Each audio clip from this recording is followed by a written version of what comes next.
président de la République, dont on sait l'importance qu'il accorde à la sélection nationale, a juste après l'élimination de cette dernière, à l'issue des huitièmes de finale par les étalons du Burkina Faso, tenu à féliciter et à encourager les poulains de Patrice Neveu.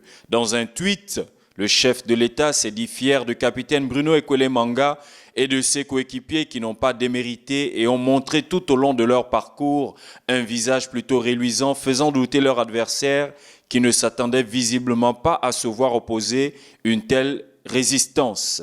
Ali Bongo Ondimba a également écrit que c'est la tête haute, que les Panthères quittent la CAN 2021, la 33e édition qui se joue au Cameroun jusqu'au 6 février prochain.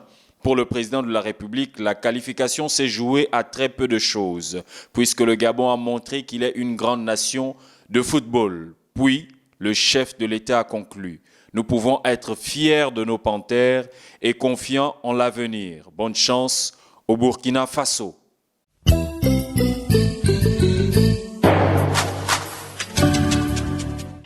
En attendant ce retour à la normale, le gouvernement gabonais avait permis depuis le 27 décembre 2021 à ses ressortissants bloqués en Afrique australe de rentrer au pays. Le ministre des Transports, Brice Paya, avait annoncé le 24 décembre 2021 que les Gabonais se trouvant en Afrique du Sud, au Botswana, au Zimbabwe, en Namibie, au Lesotho, en Eswatini, au Mozambique et en Angola pouvaient regagner leur pays.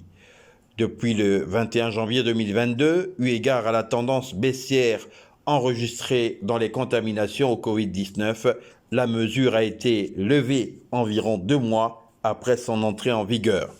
Cependant, la cessation de cette disposition ne change pas celle antérieure contre le Covid-19 qui reste en vigueur. De sources officielles, le nombre de nouveaux cas recensés au Gabon a baissé de plus de 260 au cours des dernières semaines à 31% de son précédent pic d'infection. À en croire le ministère de la Santé, le Gabon compte 45 909 cas de contamination et 301 décès liés au Covid-19.